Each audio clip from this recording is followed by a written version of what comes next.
warahmatullahi wabarakatuh. Bapak, Ibu dosen penguji uji kinerja mahasiswa pendidikan profesi guru dalam jabatan kategori 2 tahun 2022 LPTK Universitas Negeri Makassar.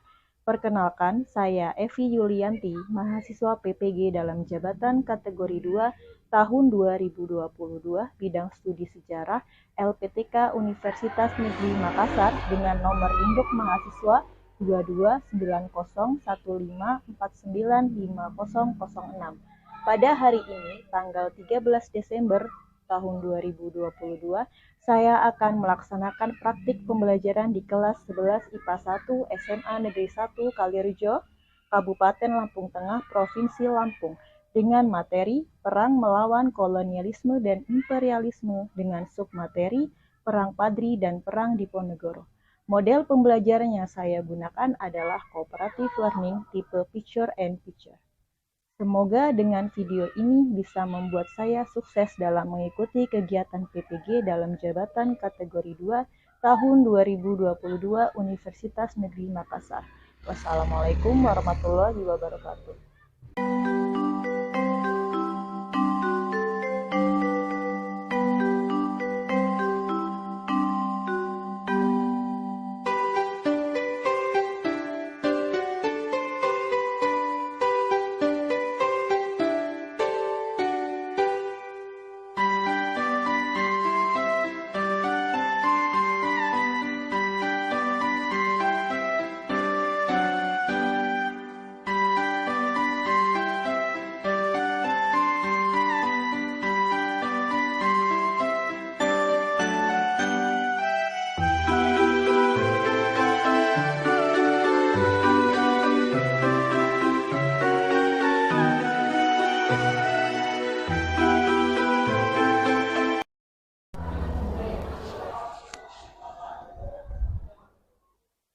Doa selesai. Ucapkan salam pada guru. Selamat pagi. Assalamualaikum warahmatullahi wabarakatuh. Waalaikumsalam warahmatullahi wabarakatuh. Ya, gimana kabarnya? Sehat? Alhamdulillah sehat. Masih semangat? Semangat. Ya, walaupun udah siang tapi semangatnya harus tetap semangat pagi. Bu akan memeriksa kehadirannya. Abel, Ajeng Fadila, Alan, Alia, Amel, Aulia, Aura, Cecil, Clara, Damai, Dila, Dimas, Dia, Elin, Feby, Gladys, Lanang, Pedi Abi, Syarifah, Yohanes. Ya, hadir semua ya. Ya, sudah siap untuk belajar pada hari ini? Siap. Ya. Untuk memeriksa kesiapan kalian, coba berdiri di tempat duduknya masing-masing. Ya. Coba dirapikan jilbabnya, bajunya yang masih belum rapi. Ya. Ibu rasa sudah siap? Ya. Silakan duduk kembali. Meja di atas meja yang tidak berkaitan dengan pelajaran, silakan disimpan. Ya, ketua kelas tolong bagikan buku paketnya.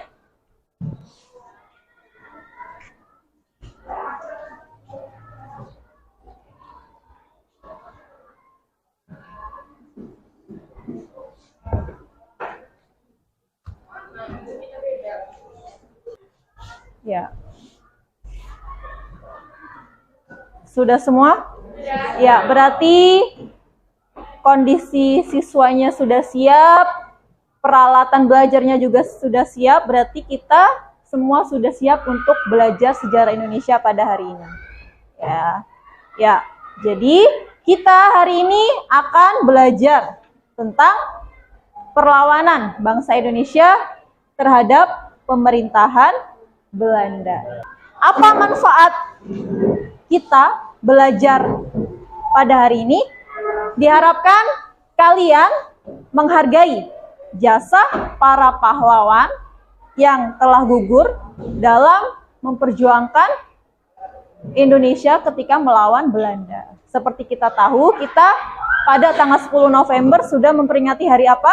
Ya, hari pahlawan. Ya. Pahlawan dulu itu ketika berjuang, mereka berjuang dengan darah. Ya. Kita sebagai generasi penerus juga harus tetap berjuang. Dengan apa? Siswa berjuangnya dengan apa? Belajar, lebih giat, ya, berprestasi, ya, membanggakan sekolah. Itu juga salah satu bentuk perjuangan yang bisa dilakukan oleh seorang siswa dan siswi sekolah. Ada yang bisa menyebutkan pahlawan nasional dari negara Indonesia? Ya, silakan. Pahlawan nasional Indonesia ada Sultan Hasanuddin, Marko Imam Bonjol, Pangeran Diponegoro. Ya, beri aplaus. Yang lain? Segitu banyaknya pahlawan. Ya, silakan, Syarifah.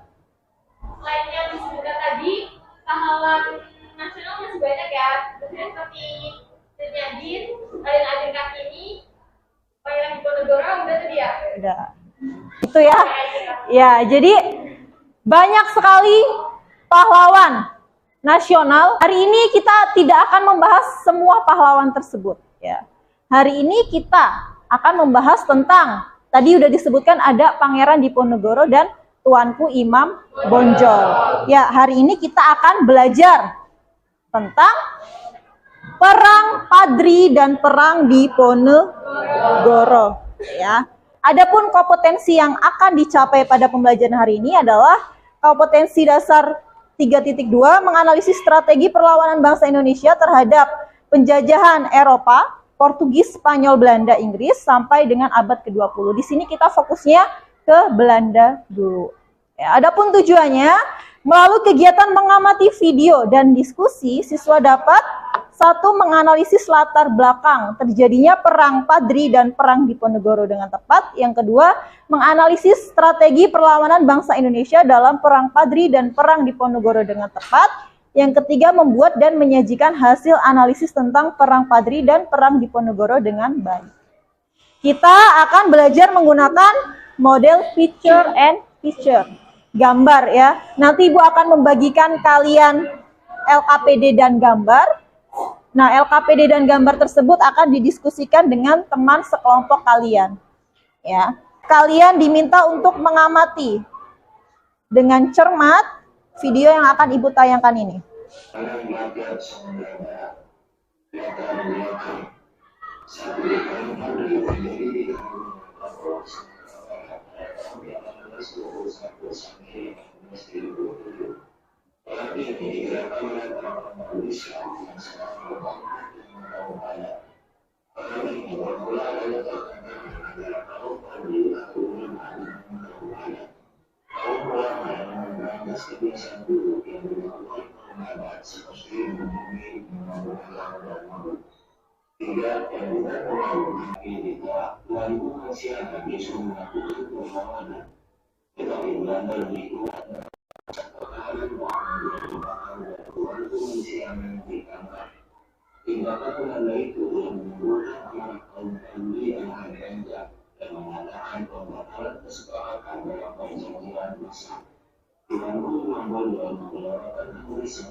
Satu, biaya menempuh pelaksanaan pemerintahan menjadi sangat sekolah menurut Singapura awal bukit tinggi dan menjadi pelaksanaan sistem agama budaya. Dua, kedua belah pihak tidak akan saling menentang. Tiga, kedua belah pihak akan melindungi perpendayaan orang yang sedang melakukan perjalanan. Empat, secara bertahap penambahan anggaran praktik ayat. Hasil ketiga 1831 sampai 1837 atau 1838. Setelah perjuangan berakhir pada tahun 1830, Senat Perbuatan Belanda dikonsentrasikan ke Sumatera Barat untuk menghadapi perlawanan kaum Parti. Dimulailah perang Padu fase ketiga. Pada pertempuran fase ketiga ini, kaum Parti mulai mendapatkan simpati dari kaum Barat. Dengan demikian, kekuatan para pejuang di Sumatera Barat semakin membuka. Orang-orang Pandi yang mendapatkan dukungan kaum Barat itu bergerak ke pos-pos juga berguna. Setelah berbuat pasukan dari awal tahun 1832, maka Belanda semakin meningkatkan potensi terhadap perbuatan kaum Pandi di berbagai daerah. Kemudian dikeluarkan Perda Panjang. Perda Panjang adalah pernyataan perjanjian hikmah yang di sini tidak ada peperangan antara Belanda dan kaum Pandi. Setelah pengumuman Perda Panjang ini, Belanda mulai menawarkan perdamaian kepada para pemimpin Pandi. Isi perjanjian Perda Panjang. Satu, penduduk dibebaskan pembayaran pajak atau kerja lagi. Dua, Belanda akan memberi rumah jika timbul perselisihan antar penduduk. Tiga, perdagangan dilakukan hanya dengan Belanda. Empat, penduduk boleh mengatur pemerintahan sendiri. Akhir perlawanan. Tuan Guru Monjo dan pasukan terdesak. Pada tanggal 25 Oktober 1837, Tuan Guru memberi pemerintahan kemudian dibuat dari Cianjur, Jawa Barat. Pada 1929, dia sebuah Ambon yang tahun 1841 dipindahkan ke Manado sampai akhirnya menjadi wilayah. Yang kedua, silakan disimak. Ini video tentang Perang Diponegoro.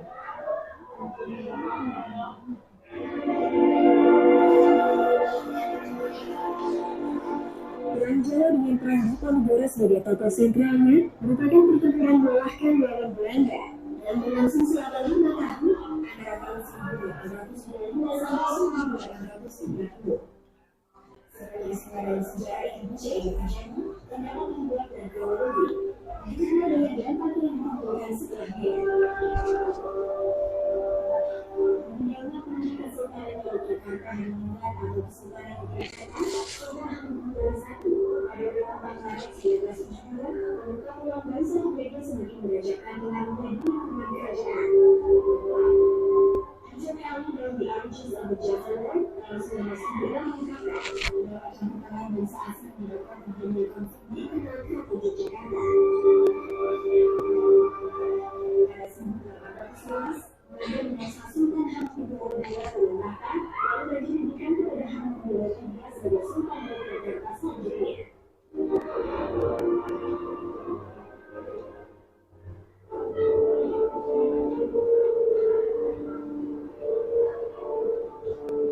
Pangeran Diponegoro merupakan pangeran dari Kesultanan Yogyakarta. Pada tanggal 11 September 1786, nama aslinya adalah Raden Mas Mustahar dan kemudian diganti menjadi Raden Mas Antoninya seiring usia sesuai tradisi keraton. Raden Mas Antoninya adalah putra dari Raden Mas Suraya atau nantinya merupakan ibunda Sultan Hamengkubuwono III. Saat ini sebenarnya mengumumkan Raden Mas Antoninya dan putra perang. Namun di Indonesia Hamengkubuwono III itu ditolak oleh Harus. Lantaran ibunya bukan istri pun langsung belajar. Raden Mas Antoninya merasa tidak berhak untuk istri Yogyakarta meskipun ia adalah anak laki-laki tua. Selain itu, ia juga tidak dapat membagi putranya di dalam istana. Sultan Hamengkubuwono III wafat pada 1219 dan digantikan oleh Raden Mas Ibnu Jarot, putra dari istri Raden Suli. Saat itu regulasi ujian atau yang telah berlangsung dalam pemerintah masih berusia 10 tahun. Pengaruh Belanda atas keraton semakin kuat di saat istana Siliwangi lantaran Sultan Hamengkubuwono IV. Itu dari masa Hamengkubuwono memutuskan keluar dari keraton dan mengikuti dalam kedua negaranya di wilayah wilayah Yogyakarta. Peristiwa perlawanan dari masa Belanda alias Pangeran Ponorogo yang Belanda membuat. Selain itu dalam buku pahlawan kenegaraan berjuang tahun 1957 menjelaskan beberapa beberapa alasan mengapa Pangeran Ponorogo berusaha melawan. Pertama, Belanda semakin menjauh dari urusan internal keraton Yogyakarta. Alasan kedua akibat pengaruh Belanda, belum pajak yang ditanggung menjadi sangat berat. Dan alasan berikutnya, rencana Belanda membangun jalan kereta api yang melewati kedua negaranya membuat Pangeran Ponorogo bangga melakukan perlawanan.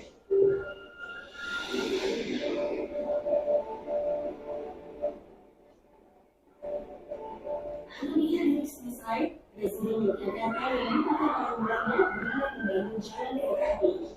Rencana ini dilakukan oleh Pangeran Ponorogo yang merangkaian kereta api tersebut dari area kedua negaranya yang tinggal muncul.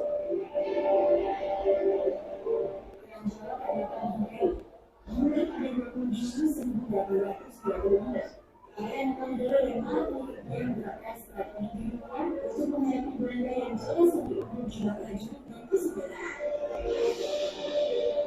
Untuk Pangeran Ponorogo bermarkas di belakang Bawah Laut, suatu kawasan pegunungan di wilayah Pajajaran, Bandung, yang terletak sekitar 20 km ke arah barat daya dari Keraton Yogyakarta. Beberapa pahlawan yang diambil bisa membantu Pangeran Ponorogo antara lain Tuan Mojo dan anggota sesempat perang yang muncul. Sedangkan pasukan Belanda dibentuk oleh Jenderal Hendrik Perkins de Klerk. Pasukan Ponorogo setelah bergerak masih melakukan naik turun gunung dan menjadi wilayah dari Yogyakarta, Jawa Tengah sampai Jawa Timur. Strategi ini sangat diperlukan Belanda yang terpaksa menggunakan banyak biaya untuk membiayai perang Jawa dan mendatangkan pasukan bantuan. Belanda terpaksa menarik pasukan yang sedang menghadapi pertempuran di Sumatera Barat, yakni perang Pandan yang digalang oleh para tokoh Minangkabau, termasuk Tuan Guru Imam Bonjol, untuk diperbantukan di perang Jawa.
Untuk lebih memahami materi, Ibu akan membagi kalian ke dalam 5 kelompok.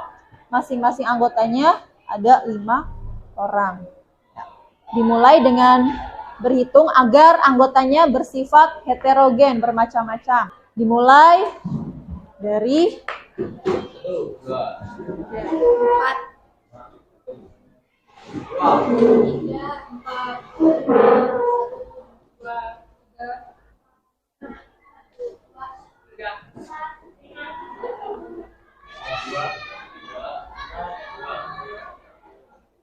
Sudah? Ya.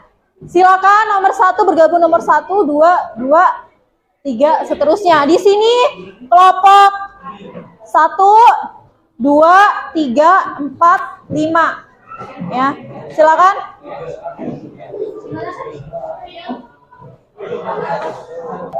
Ya, sudah.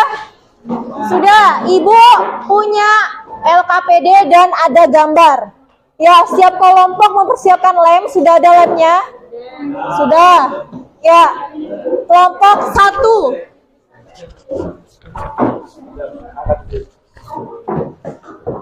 Ini gambarnya. Silakan dibuka nanti klipnya. 2. Siapa? 3.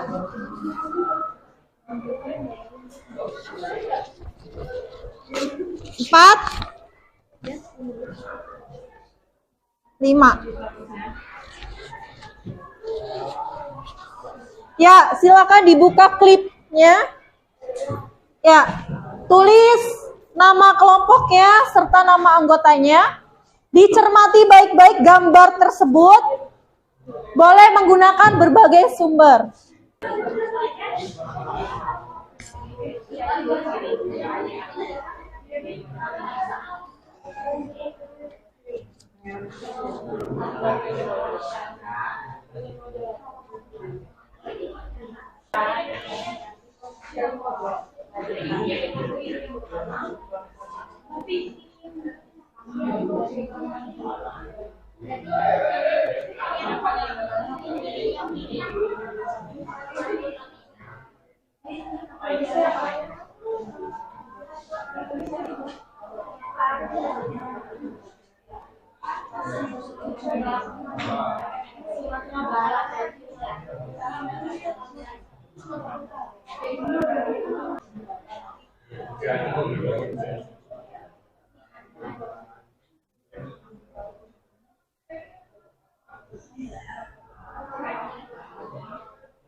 Ya, assalamualaikum warahmatullahi wabarakatuh. Waalaikumsalam. Perkenalkan, saya Lanang dari kelompok 2. Ya, menjelaskan tentang tokoh. Tentang tokoh perang Padri dan perang Diponegoro. Ini perang Diponegoro, yang ini perang Padri. Ya, siapa itu? Siapa mereka?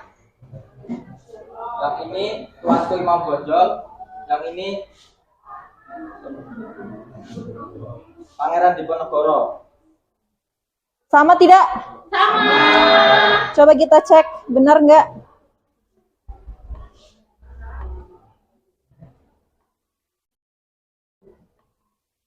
Ya, Tuanku Imam Bonjol, yang sebelah tadi, yang di sisi lain adalah Pangeran Diponegoro. Ini adalah tokoh sentralnya, ya, tokoh sentral, tokoh utama yang menjadi pahlawan nasional. Ya, terima kasih. Beri aplaus kelompok 2. Ya, assalamualaikum warahmatullahi wabarakatuh. Waalaikumsalam warahmatullahi wabarakatuh. Saya Alan Al-Fatah Ramadhani dari kelompok 3. Di sini saya akan menerangkan tokoh-tokoh yang terlibat pada perang Padri dan Diponegoro. Yang di sebelah kiri itu adalah tokoh Tuanku Nan Renceh, dan di sebelah kanan adalah Kiai Mojo. Ya, Kiai Mojo. Yang sebelah sini, yang pakai kacamata itu tuanku. Coba, benar tidak? Kita cek.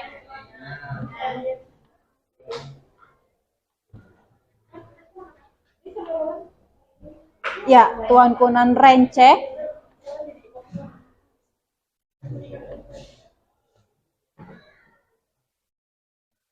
Ini Kiai Mojo. Ya, tuh, beri aplaus untuk kelompok 3. Assalamualaikum warahmatullahi wabarakatuh. Waalaikumsalam warahmatullahi wabarakatuh.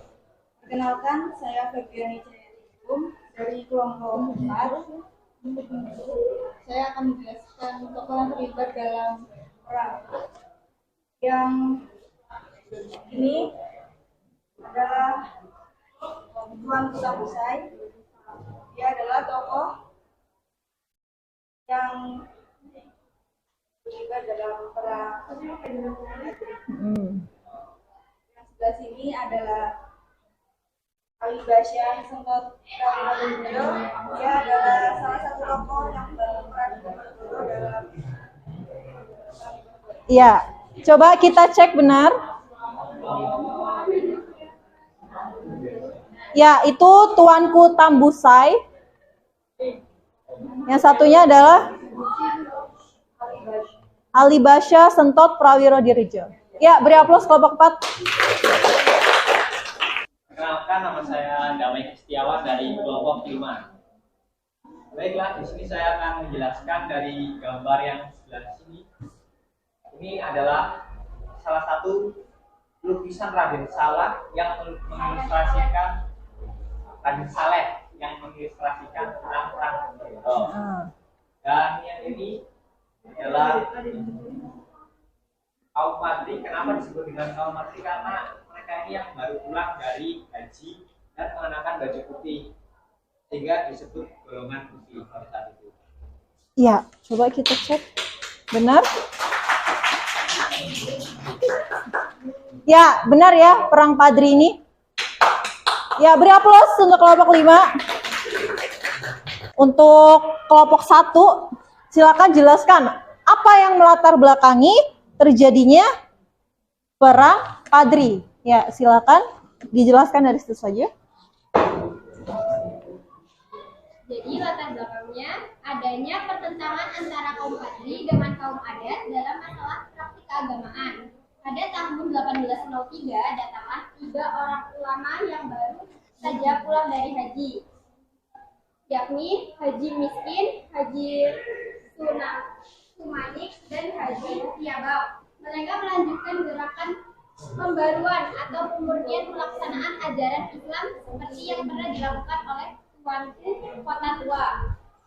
Dalam melaksanakan pemurnian praktik ajaran Islam, kaum Padri menentang praktik berbagai adat dan kebiasaan kaum adat yang memang dilarang dalam ajaran Islam seperti berjudi, menyambung ayam, dan minum minuman keras. Kaum adat yang mendapat dukungan dari beberapa penjabat penting kerjaannya menolak gerakan kaum Padri. Terjadilah pertentangan antara kedua belah pihak.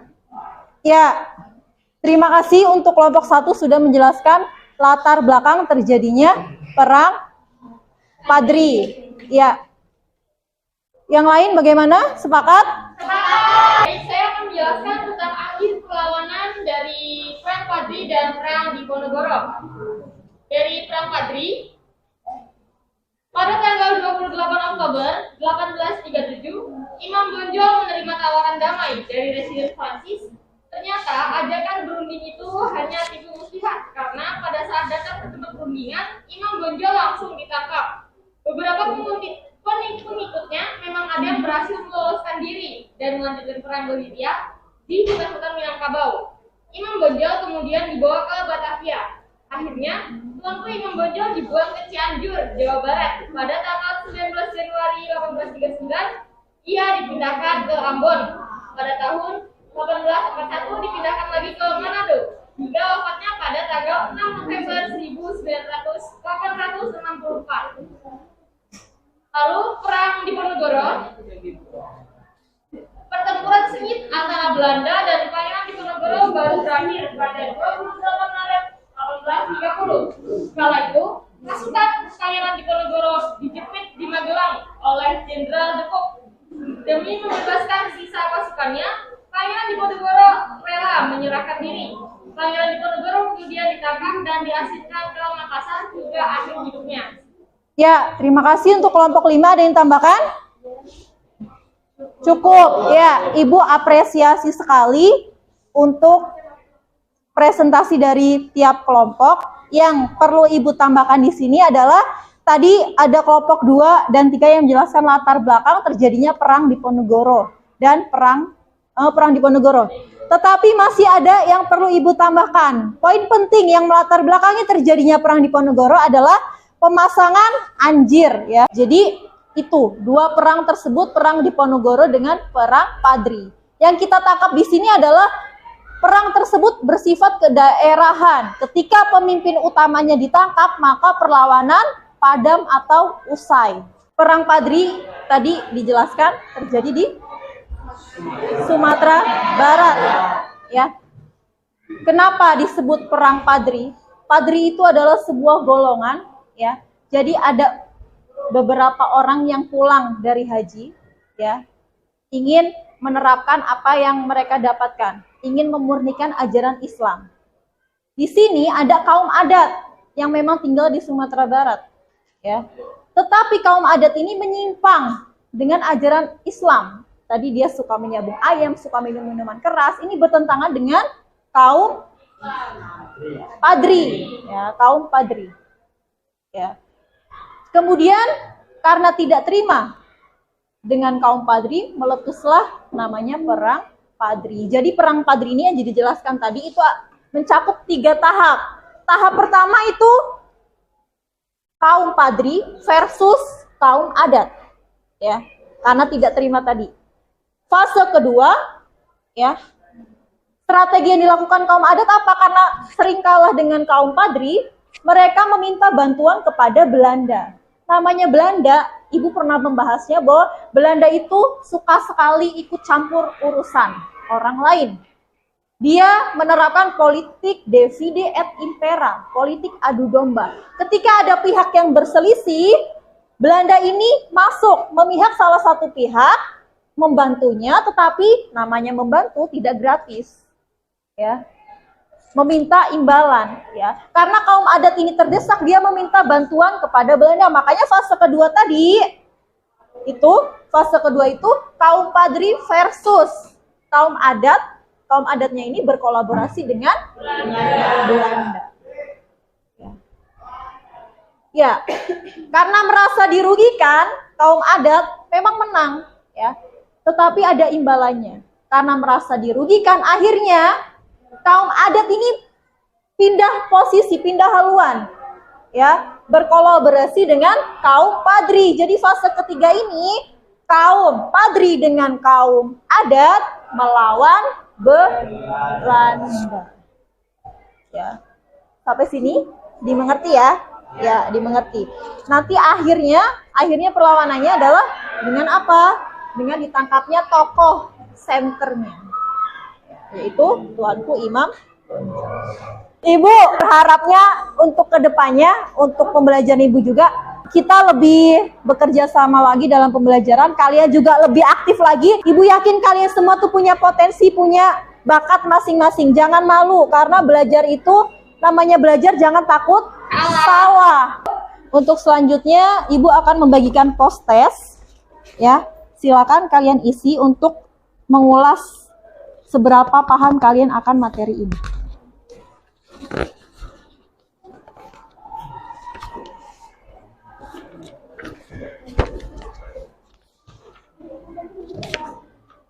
Ya, yang udah dapat langsung diisi, waktunya hanya 5 menit.